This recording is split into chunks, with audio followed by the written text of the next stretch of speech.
예, 국민의당 안철수 전 대표가 오늘 기자회견을 열고 제보 조작 사건에 대해서 사과했습니다. 본인이 직접 당에 영입한 이준서 전 최고위원이 오늘 이 사건과 관련해서 구속 수감되면서입니다. 안 전 대표는 오늘 회견에 어떤 내용을 담을지 막판까지 고민했던 것으로 전해졌습니다. 취재 기자와 그 뒷얘기 잠깐 좀 정리해 보도록 하겠습니다. 이화종 기자가 나와 있습니다. 자, 오늘 회견에서는 정치적, 도의적 책임을 지겠다고 했는데 모호하다.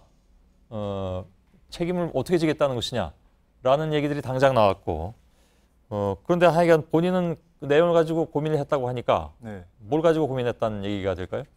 일단 안 전 대표 측근에게서 들은 얘기입니다. 예. 안 전 대표 측근들은 오늘 오전까지도 정계 은퇴, 잠정 은퇴, 탈당 이런 경우의 수를 고려했다고 하는데요. 예. 하지만 결국 거기까지는 안 갔는데 은퇴나 탈당을 하게 되면 제보 조작과 무슨 관련이 있는 것 아니냐 이런 오해를 살 수도 있다는 이야기가 오갔다고 합니다. 예.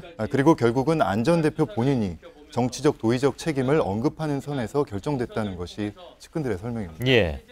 그 은퇴나 탈당이 내가 거기 법적으로 무슨 책임지는 것으로 보이지 않겠냐고 생각하는 것은 혹시 뭐 지나친 아전 인수가 아니냐라는 분석도 나올 만하긴 한데 결국 택하지 않았습니다. 아무것도. 문재인 대통령과 아들 문준용 씨에 대해서도 사과를 했는데 여기서 좀 눈여겨봐야 될 부분이 실명을 끝까지 거론을 안 했습니다. 그러니까 문준용 씨에 대해서 특히 문재인 대통령도 마찬가지고요. 그냥 당사자 이렇게 좀 뭐랄까 애둘러서 표현을 해버리는 상황이 되기 때문에 왜 그랬을까요? 그것도 취재를 해보니까 안 전 대표의 선택이라고 합니다. 예. 그러니까 기자회견문을 처음부터 끝까지 안 전 대표 본인이 썼다는 건데 그렇기 때문에 측근들도 당사자라는 용어를 선택한 그 정확한 이유에 대해서는 알고 있지 못했습니다. 다만 사과의 뜻이 잘 전달됐으면 한다 뭐 이런 얘기를 했는데요. 하지만 비판할 때는 문재인 대통령과 아들의 실명을 직접 거론해놓고 사과할 때는 당사자라고만 모호하게 한 것을 두고도 말이 좀 나오고 있습니다. 끝까지 그 본인들의 이름을 거명하면서 사과하기 싫다 뭐 이런 뜻이었다는 분석인데 그건 뭐 본인들 속마음이니까 단지 추정일 뿐이고 알 수는 없다 그런 얘기가 되겠죠. 아무튼 문준용 씨한테도 사과의 뜻을 애둘러서나마 이름은 거명하지 않았지만 전하는 것인데 국민의당은 지금 반대로 문준용 씨 특혜 의혹을 지금 뭡니까 특검하자고 하고 있잖아요. 그래서 당과 안 전 대표의 모습은 좀 모순됐다라는 지적이 나왔습니다.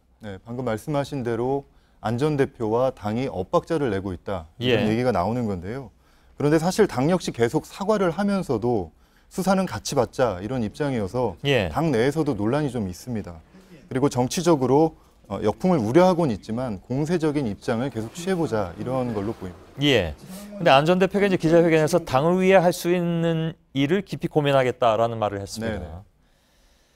무엇을 어떻게 하겠다라는 얘기는 구체적으로 안 나왔죠. 오늘 기자회견에서 하지 않았는데 측근들에게 물어보니까 아직 어디에서 뭘 할지 구체적으로 결정된 건 없다 이런 설명을 했습니다. 다만 모든 가능성을 열어놓고 당을 다시 세우기 위해서 할 수 있는 일을 하겠다는 이야기를 했는데요.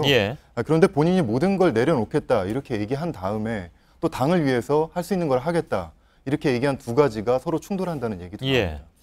여러 가지로 좀 모순된 그런 내용들이 눈에 띄는 그런 것이었습니다. 알겠습니다. 이화종 기자였습니다.